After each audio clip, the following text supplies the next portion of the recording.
ছোটবেলা থেকে যে ভগবানকে আমি সবচেয়ে বেশি ভালোবাসি, সবচেয়ে বেশি বিশ্বাস করি, যার কাছে আমার মনের সব কথা বলি, সব চাওয়া পাওয়া যার কাছ থেকে, তিনি হলেন বাবা লোকনাথ। আজ বাবা লোকনাথের পুজো। আর রাত্রিবেলা আমি বেরিয়ে পড়েছি খিচুড়ি খাওয়ার জন্য। যে কোথায় পাওয়া যায় ঠাকুরের প্রসাদ। যেখানেই যাচ্ছি সেখানেই দেখি খিচুড়ি তো শেষ হয়ে গেছে। প্রণাম করে চলে আসতে হচ্ছে। এই বৃষ্টির মধ্যে ছাতা মাথায় নিয়ে স্কুটি নিয়ে বেরিয়ে পড়েছি। দেখতেই পাচ্ছ যে কিরকম বিদ্যুৎ চমকাচ্ছে। কিন্তু তারপরেও ঠাকুরের প্রসাদ তো আমাকে একটু পেতেই হবে। যে মন্দিরেই যাচ্ছি সেখানেই তো পুজো হয়ে গেছে আর প্রসাদ বিতরণও হয়ে গেছে। অনেক রাস্তা ঘুরে, ঘুরে চলে এলাম বাড়ির কাছে। সেখানে এসে দেখি পুজো হচ্ছে। কিছুক্ষণ দাঁড়িয়ে সেখানে পুজো দেখলাম, প্রণাম করলাম।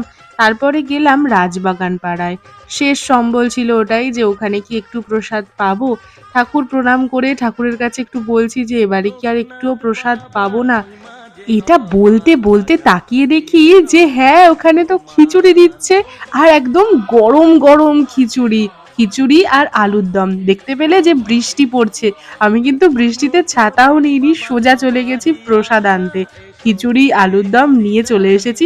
আর আমি জানো তো বাড়ি থেকে একটা কৌটো নিয়েই বেরিয়েছিলাম। মানে ওই কন্টেনার আরকি। তো আমি জানি যে খিচুড়ি পাবো আর আমি নিয়ে নেবো। আশা করেছিলাম যে অনেক জায়গা থেকে পাবো।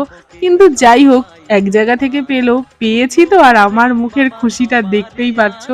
বুঝতেই পারছো যে আমি কতটা খুশি হয়েছি প্রসাদটা পেয়ে। এই যে আমি এই কৌটোর মধ্যে ভরেও নিচ্ছি আর একটু প্রসাদ খেয়েও নিয়েছি ওখানে।